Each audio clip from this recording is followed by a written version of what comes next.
Ambassador Velcrath of the Galactic Federation sat in his observation chamber, watching the holographic display with growing unease. The images showed Earth, that small blue world on the edge of explored space. His four eyes blinked in sequence as he reviewed the latest intelligence reports. "This cannot be correct," he said to his aide, a young Threllian named Kessa. "These numbers must be wrong." Kessa checked her data pad again. "I have verified them 3 times, Ambassador. The humans have increased their technological output by 47% in just 1 standard year." Velcrath's mandibles clicked in frustration. The Federation had been watching humanity for nearly 2 decades now, ever since they had stumbled into the galactic community with their crude spacecraft and primitive weapons. At first, the elder races had laughed at these strange bipeds who had barely mastered space travel. No one was laughing anymore. The ambassador pulled up a timeline on his display. 20 years ago, humans had been using chemical rockets and simple fusion drives. Their weapons were basic projectile throwers and early-stage energy weapons. Their ships could barely survive a jump through hyperspace without falling apart. Now, looking at the current data, Velcrath felt a chill run through his body. Human ships were faster than anything the Federation had built in the last 500 years. Their weapons could punch through shields that had been considered unbreakable. And their engineers were doing things with technology that the best minds in the galaxy said were impossible. "Call an emergency session of the Council," Velcrath ordered. "All senior ambassadors must attend. This situation has become critical." 3 hours later, the great chamber of the Galactic Council was filled with representatives from 12 different species. The Velkari sat in their floating chairs, their massive bodies too heavy for normal furniture. The insectoid crics clicked and buzzed in their section, translating through their neural implants. The ancient Eldari watched with their glowing eyes, their faces impossible to read. High Chancellor Morthan of the Velkari called the session to order. "Ambassador Velcrath has requested this emergency meeting. The floor is yours, Ambassador." Velcrath stood and activated the central display. A 3-dimensional map of human space appeared, showing their colonies and territories. "Fellow representatives, I bring troubling news from the human sector. As you know, humanity joined our community just 19 years ago. At that time, they were classified as a Level 3 civilization, barely capable of interstellar travel." He changed the display to show a series of graphs and charts. "In the past 5 years alone, humans have made advances that took our civilizations thousands of years to achieve. They have developed a new form of faster-than-light travel that is 30% more efficient than our best engines. They have created weapons that can bypass our standard shielding technology. And most concerning of all, they have begun experiments in areas that we abandoned long ago as too dangerous." The Eldari representative, a being known as the Whisper, leaned forward. "What areas do you speak of, Ambassador?" "Artificial intelligence, dimensional manipulation, and genetic engineering beyond anything we have seen." Velcrath's voice was heavy with concern. "They are building things we do not understand." Murmurs spread through the chamber. The Cric's representative stood, her insectoid body making sharp movements. "The humans are young. They do not know the dangers. We must teach them, guide them away from these paths." "We have tried," Velcrath replied. "Our advisors have warned them about the risks of artificial intelligence. They listened politely and then continued their research. We showed them the historical records of the machine wars that destroyed the Corinth Empire. They studied the records, thanked us, and then announced plans to build an even more advanced AI system." High Chancellor Morthan's deep voice rumbled through the chamber. "Perhaps we should consider more direct intervention." The room went silent. Direct intervention was a serious matter. It could mean anything from trade restrictions to military action. The Eldari representative spoke again, her voice like wind through crystals. "Before we discuss intervention, let us understand what we are dealing with. Show us what the humans have built." Velkrath nodded and changed the display. The first image showed a massive space station orbiting Earth's moon. This is the Armstrong Station. 5 years ago, it did not exist. Today, it is the largest construction project in their system. The humans built it in less than 3 years. "That is not possible," someone said from the audience. "Our projections suggested such a station would take them at least 15 years. "Our projections were wrong," Velkrath admitted. "They developed new construction techniques, new materials, new methods of organizing labor. They did not follow the standard development path we expected." The next image showed a small spacecraft with an unusual design. This is their new scout ship, the Pathfinder class. It uses a drive system that our scientists still do not fully understand. It can travel between stars in half the time of our fastest vessels. They developed this technology in just 18 months. "How?" demanded the Crick's representative. "How can they move so fast?" Velkrath had asked himself the same question many times. "We have studied their methods. They approach problems differently than we do. Where we build upon existing knowledge in careful, measured steps, humans make wild jumps. They try things that should not work, and sometimes, impossibly, those things do work." He showed another image, this one of a human laboratory filled with strange equipment. This is their Advanced Research Division. They call it the Impossible Projects Department. Their stated goal is to achieve things that current science says cannot be done. The chamber erupted in confused chatter. The idea of purposely trying to do impossible things seemed mad to most species. Why waste resources on projects that could not succeed? But the humans had a different view. They believed that the impossible was simply the possible that had not been discovered yet. They threw resources at problems that other species had abandoned centuries ago, and far too often they succeeded. "Show us their weapons," the Velkari Chancellor said. Velkrath hesitated. This was the part that truly frightened him. "Their weapons have advanced beyond our ability to counter. They have developed a missile system that can think, that can adapt in flight, that can coordinate with other missiles to overcome defenses. Our shields, which have protected our ships for over 1,000 years, are now nearly useless against human attacks." He displayed footage from a recent military exercise. A single human cruiser faced off against 3 Federation vessels in a simulation. The human ship dodged and weaved through space with movements that seemed impossible for a craft its size. Its weapons struck with perfect accuracy, disabling all 3 opponents in under 4 minutes. "This was a training exercise," Velkrath explained. "The humans were testing new tactics. Our crews could do nothing against them." The Eldari representative raised her hand. "You said they are experimenting with dimensional manipulation. Explain this." "They are attempting to access other dimensions, to create spaces that exist outside normal reality. If they succeed, they could build ships that cannot be touched, weapons that strike from nowhere, perhaps even travel instantly across any distance." "These experiments must be stopped," someone shouted. "They risk destroying everything." "We tried to stop them," Velkrath said wearily. "We showed them the records of the dimensional collapse that destroyed the Gathric's homeworld. 3 billion lives lost because of similar experiments. The humans expressed sympathy for the tragedy.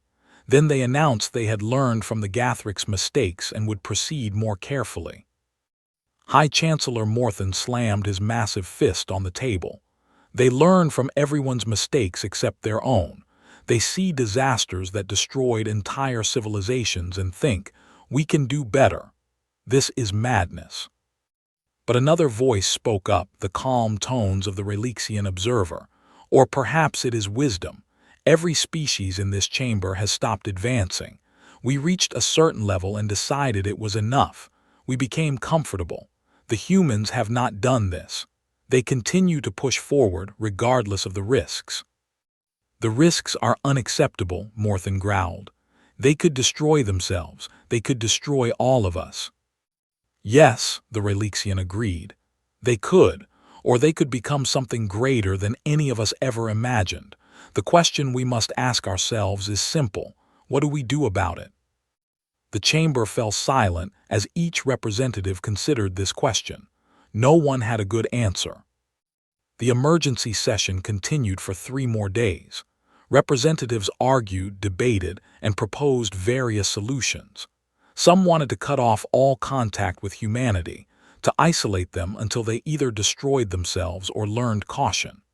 Others suggested sharing more technology with them, hoping that if humans did not need to invent everything themselves, they would slow down. A few voices even suggested military action, destroying human shipyards and research facilities before their technology advanced any further. These suggestions were quickly rejected. The humans might not be as numerous as the elder races, but they were already too strong to attack without suffering terrible losses. In the end, the council decided on a policy of careful observation. They would watch, they would wait, and they would try to understand what made humans so different from every other species in the galaxy. Ambassador Velcrath was given the task of establishing a permanent observation post near human space. He accepted the assignment with mixed feelings. Part of him wanted to be as far from humanity as possible. Another part was curious, even fascinated by these strange beings who refused to accept limits. His first act was to send a message to the human ambassador, a woman named Sarah Chen. He requested a meeting to discuss improved relations between their species. Her response came within hours. She invited him to visit Earth itself, to see humanity's homeworld and meet their leaders. It was an unusual offer. Most species preferred to conduct diplomacy at neutral locations. Velcrath accepted. If he was going to understand humans, he needed to see where they came from. The journey to Earth took 2 weeks on a Federation transport. As the blue planet came into view, Velcrath felt his heart beat faster. This small world had produced the most troubling species the galaxy had ever known. Ambassador Chen met him at the orbital station. She was a small woman by human standards, with dark hair and sharp eyes. She smiled warmly and extended her hand in the human gesture of greeting.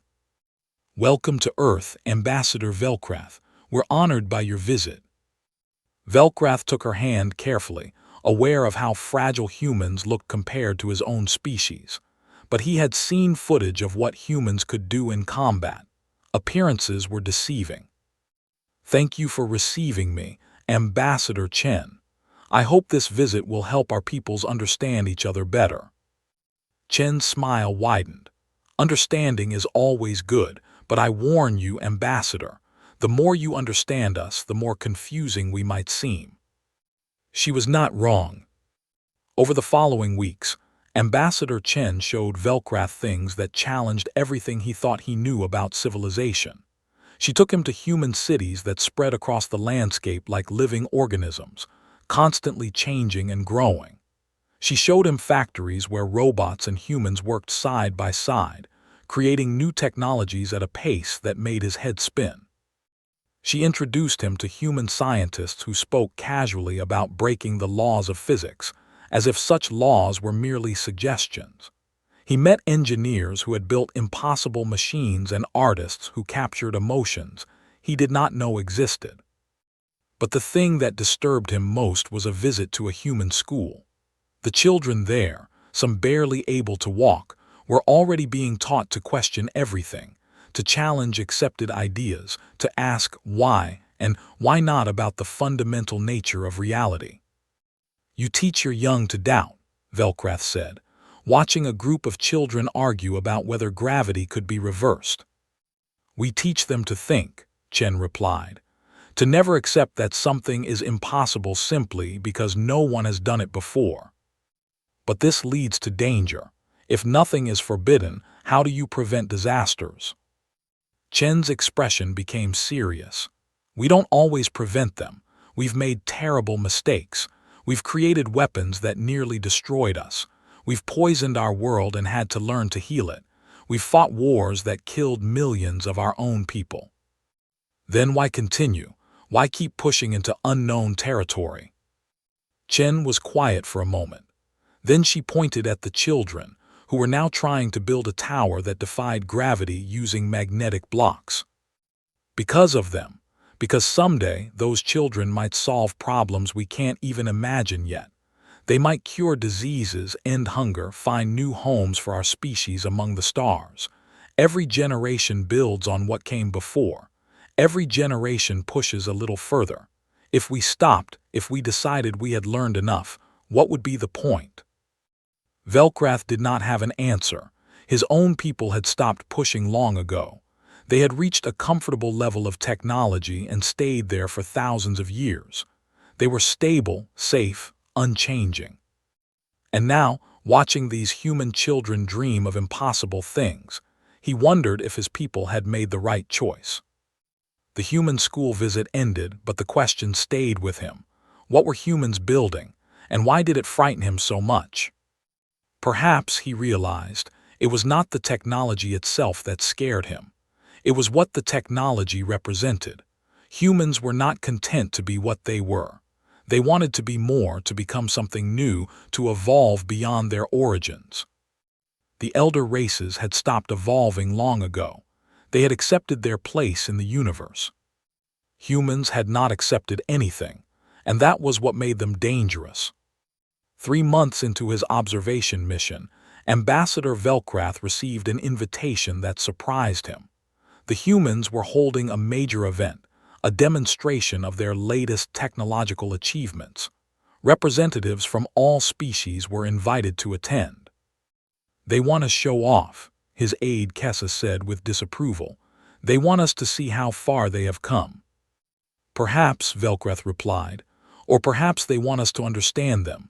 Either way, we should attend." The demonstration was held at a massive facility in Earth's northern regions. Thousands of beings from dozens of species gathered to watch. The atmosphere was tense, a mixture of curiosity and fear.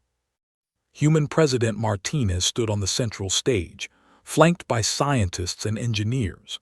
He was a tall man with gray hair and kind eyes that somehow made Velcrath more nervous, not less.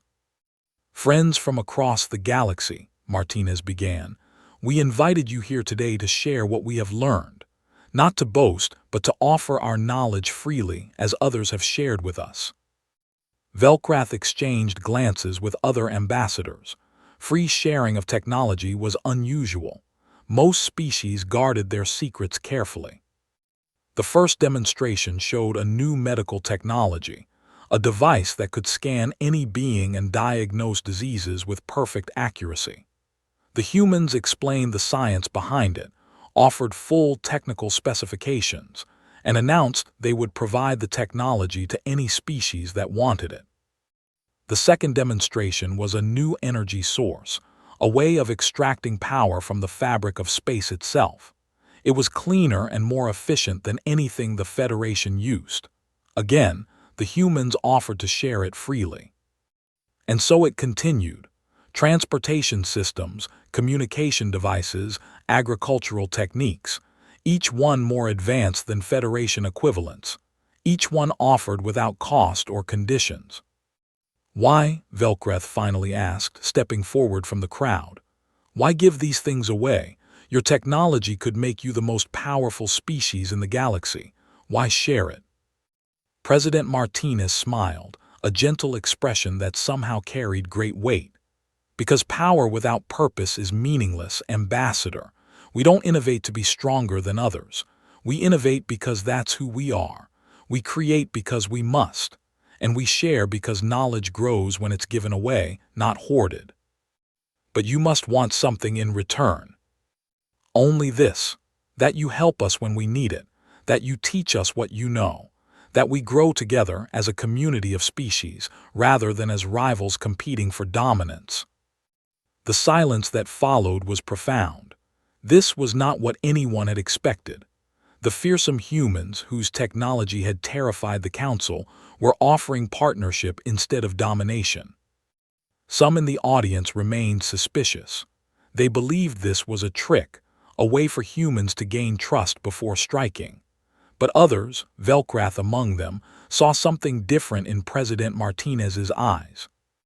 They saw sincerity, they saw hope, and they saw a vision of the future that was radically different from anything the galaxy had known. The demonstration ended with one final surprise.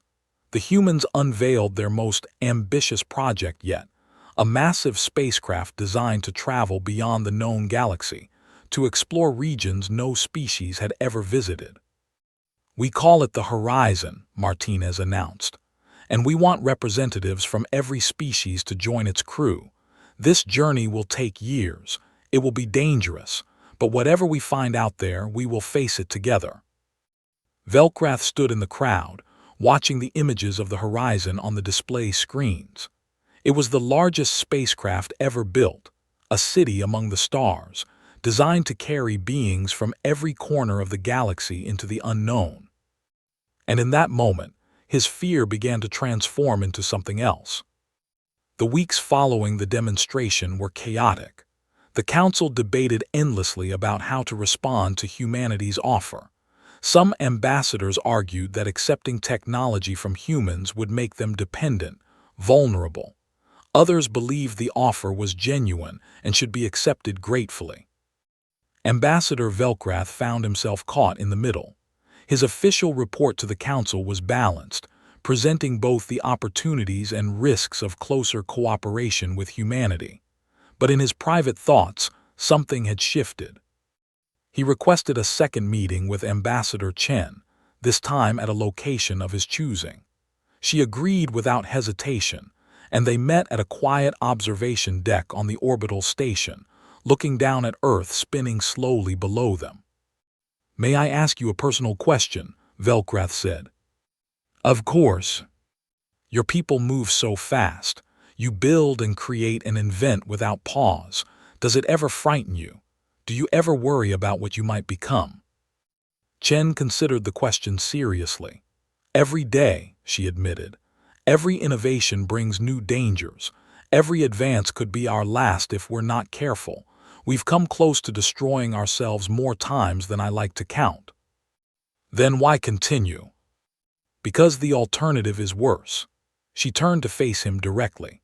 "Ambassador, my species spent hundreds of thousands of years struggling just to survive. We were prey animals on our homeworld, hunted by creatures stronger and faster than us. We survived because we learned to think, to plan, to build tools that gave us advantages our bodies couldn't provide. That drive to survive, to overcome challenges through innovation, it's built into us at the deepest level. We can't turn it off. And honestly, we wouldn't want to. Yes, our technology can be dangerous. Yes, we might someday create something that destroys us, but we might also create something that saves us, that saves everyone." Velcrath was quiet for a long moment. Then he asked the question that had been bothering him since the demonstration. "The Horizon Project, you truly want other species to join?" "Truly. We can't explore the unknown alone. We need different perspectives, different ways of thinking. Your people have been traveling among the stars for thousands of years. You have knowledge and experience we lack. We want to learn from you, even as we share what we've learned." "And if we refuse? If the Council decides to isolate humanity instead?" Chen's expression remained calm. "Then we'll be disappointed, but we'll continue anyway. We'll explore on our own if we must, but I hope it won't come to that. The universe is vast, Ambassador. There's room for all of us to grow together." Velcrath made his decision in that moment. He wasn't sure if it was the right choice, but he knew it was the choice he needed to make. "I would like to volunteer," he said, "for the Horizon mission, as a representative of my people." Chen's smile was warm and genuine. "We would be honored to have you, Ambassador." When word of his decision reached the council, it caused an uproar. Many of his colleagues thought he had lost his mind. Why would he join a dangerous expedition led by a species that couldn't be trusted? But others saw his choice differently. If a respected ambassador was willing to trust the humans, perhaps they weren't as dangerous as everyone feared. Perhaps the fear itself was the problem, not the humans. Over the following months, more volunteers came forward. Scientists from the Relixian Consortium, engineers from the Crix Collective, even a few adventurous Eldari, ancient beings who had seen empires rise and fall but had never seen anything quite like humanity. The Horizon Project became more than a human expedition. It became a symbol of a new possibility, a future where species work together instead of competing for dominance. And through it all, the humans kept innovating. They kept building. They kept pushing the boundaries of what was possible. But now, for the first time, the galaxy wasn't just watching in fear. Some were watching with hope. The launch of the Horizon was the largest event in galactic history. Billions of beings across thousands of worlds watched as the massive spacecraft powered up its engines and began its journey into the unknown. Ambassador Velcrath stood on the observation deck, watching the stars stretch and blur as the ship accelerated to faster-than-light speeds. Around him stood beings from dozens of species, all united by a common purpose. A young human engineer named James approached him, carrying 2 cups of a warm beverage the humans called coffee. He offered one to Velcrath. "Nervous?" James asked. "Terrified," Velcrath admitted. "Your people are taking us into regions no one has ever explored. We have no idea what we will find." "That's what makes it exciting," James said with a grin. "The unknown is scary, but it's also full of possibilities. That's why we do this." Velcrath took a sip of the coffee. It was bitter but somehow comforting. "Your species is unlike any I have encountered. You embrace uncertainty. You welcome danger. You see the unknown as opportunity rather than threat." "Not always," James said honestly. "We get scared too, we make mistakes, we fail. But we've learned that failure is just a step on the way to success. Every time we fall, we get back up and try again. That's the human way." "It seems exhausting." James laughed. "It is, but it's also exhilarating. There's nothing better than solving a problem everyone said couldn't be solved, or building something everyone said was impossible." The ship shuddered slightly as it made a course adjustment. Through the windows, new stars came into view, stars that no member of the Federation had ever seen up close. "What do you think we'll find out here?" Velcrath asked. "No idea," James admitted. "Maybe nothing, maybe everything. That's the beauty of exploration. You never know until you look." As the Horizon continued its journey into the unknown, Ambassador Velcrath found himself thinking about the report he had first presented to the Council. He had spoken of fear, of danger, of the threat that human innovation posed to the established order. He still believed some of those things were true. Humans were dangerous. Their technology was advancing at a rate that could upset the balance of power in the galaxy. Their refusal to accept limits meant they would eventually push into areas that could cause catastrophic harm. But he had also learned something the report hadn't captured. Humans weren't just builders of weapons and ships. They were dreamers. They imagined futures that no one else could see and then worked tirelessly to make those futures real. And perhaps most importantly, they wanted to share those futures with others. Not to dominate, not to control, but to grow together. The Horizon's mission was scheduled to last 10 years. In that time, they would explore uncharted space, make contact with any new species they encountered, and push the boundaries of knowledge further than ever before. Velcrath didn't know what they would find. He didn't know if the mission would succeed or fail. He didn't know if humanity's relentless innovation would ultimately save the galaxy or destroy it. But he knew one thing with absolute certainty. Whatever happened next, the galaxy would never be the same. And as he watched the stars wheel past the observation windows, Ambassador Velcrath realized that for the first time in his long life he was excited about the future. Not afraid, not cautious, excited. Because the humans had shown him something he had forgotten. The universe was full of wonders waiting to be discovered, and with the right companions, even the unknown could feel like an adventure. The first year of the Horizon's journey brought discoveries that shocked the entire crew. They found ancient ruins on a desolate planet, evidence of a civilization that had risen and fallen millions of years before the current galactic community existed. Human archaeologists worked alongside Rylexian historians and Crick scientists to piece together the story of this lost species. They had been builders too, the records showed. Innovators who had pushed the boundaries of technology far beyond what anyone thought possible. They had created wonders that made even human achievements look primitive. And then something had gone wrong.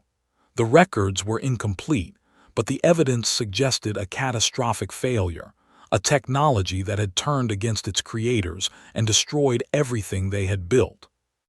"Is this a warning?" Velcrath asked, standing in the ruins with Ambassador Chen. "A sign of what could happen to humanity if they pushed too far?" Chen studied the ancient symbols carved into the walls. "Maybe, or maybe it's a lesson in what to avoid. Every failure teaches us something, Ambassador, even failures from millions of years ago." The human scientists spent weeks studying the ruins, learning everything they could about the lost civilization's technology. They were particularly interested in the mistakes that had been made, the design flaws that had led to disaster. "We won't repeat their errors," the lead researcher announced confidently. "We can see where they went wrong. We can do better." Velcrath wanted to argue, to point out that every species that had destroyed itself had probably thought the same thing, but he held his tongue. The humans would learn or they wouldn't. Warnings from outsiders had never stopped them before. What he didn't expect was what happened next. The human researchers published their findings openly, sharing everything they had learned with the entire galactic community. They held conferences, wrote papers, and answered questions from scientists of every species. They didn't try to keep the knowledge for themselves or use it to gain advantage over others. "We found something important," the lead researcher explained. "Something that could help everyone. Why would we keep it secret?" This attitude continued to surprise Velcrath throughout the mission. Every discovery the humans made was shared freely.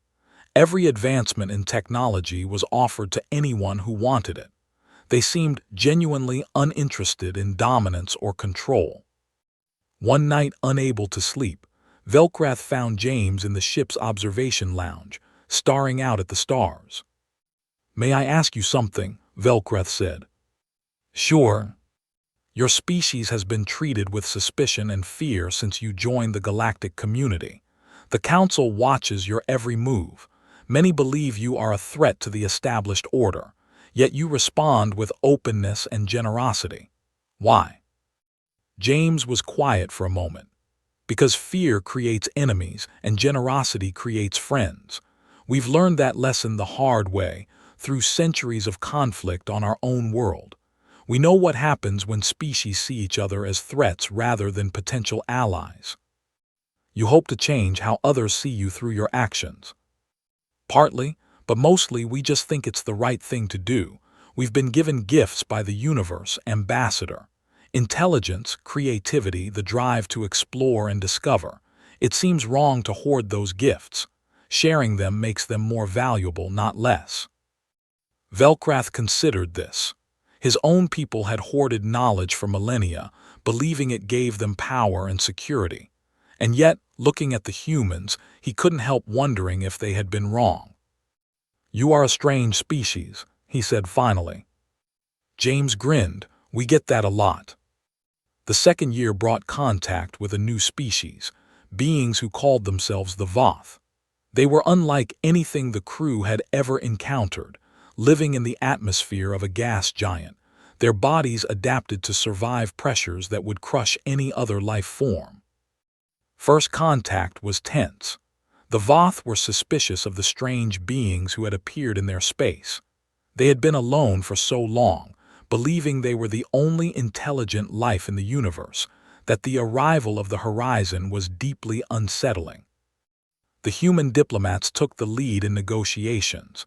using techniques they had developed over centuries of dealing with diverse cultures on their own world.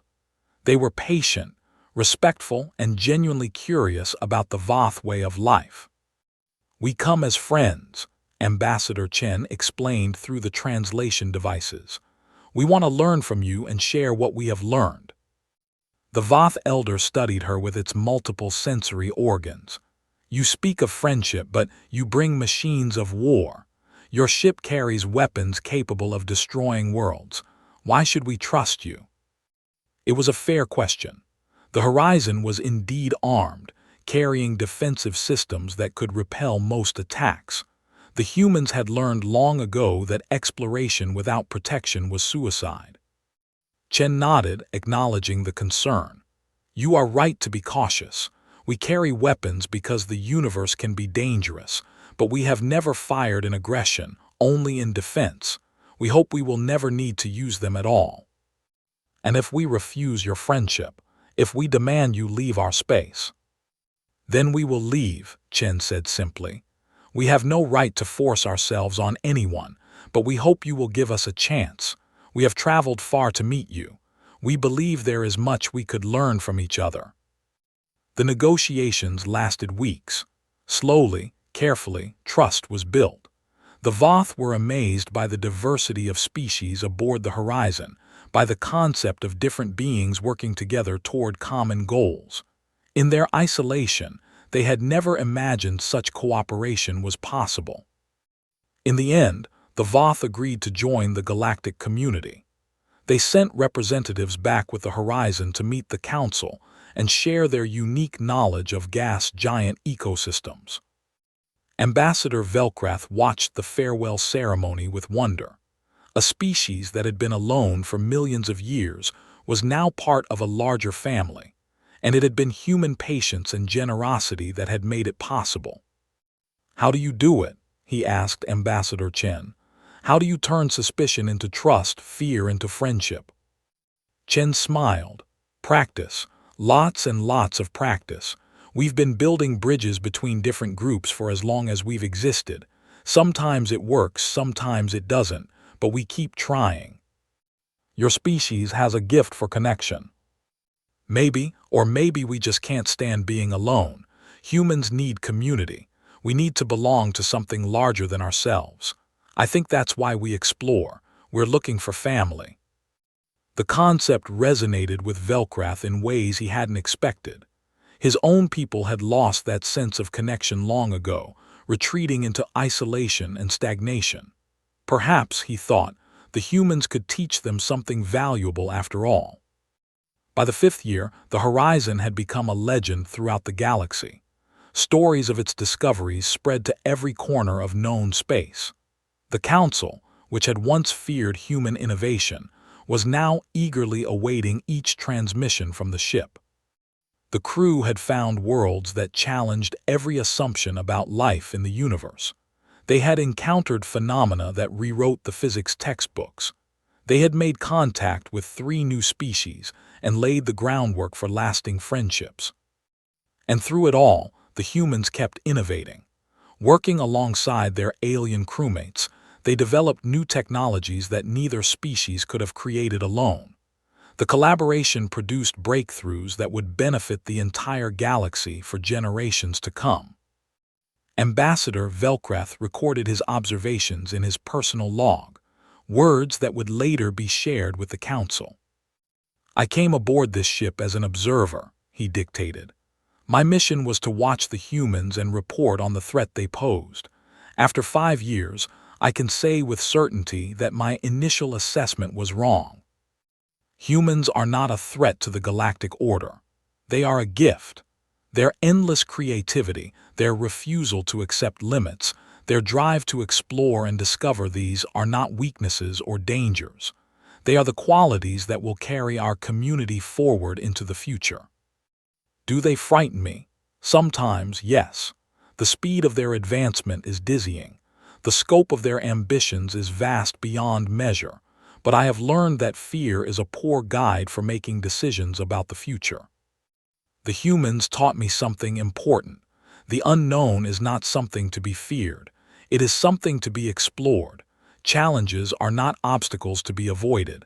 They are opportunities to grow. I do not know what humans will build next. None of us do, including the humans themselves, but I am no longer afraid of the answer.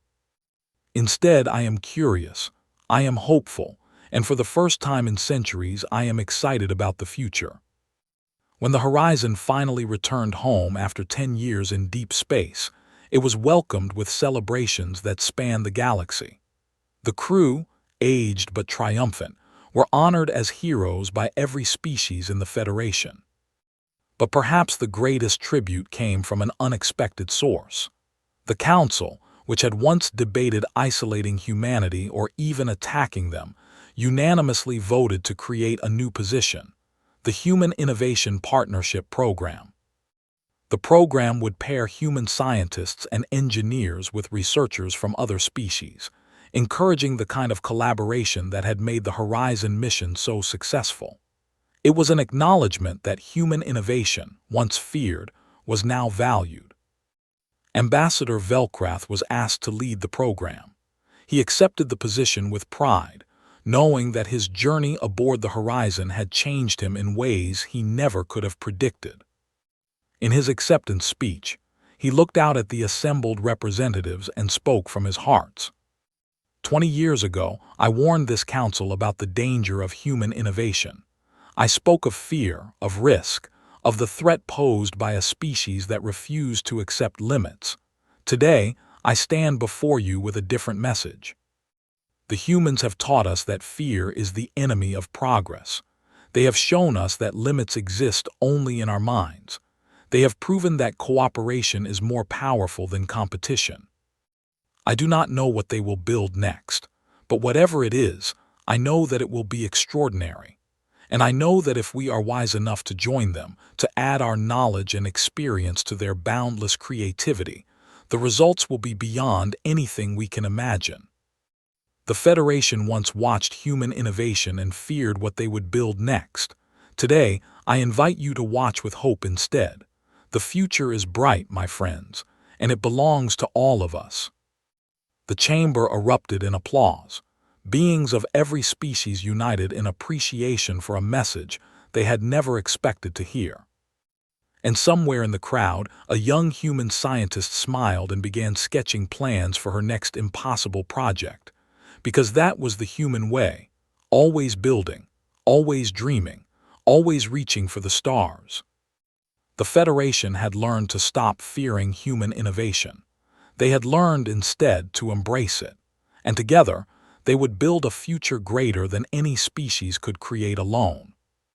The story of humanity in the galaxy was just beginning, and it promised to be a story worth watching.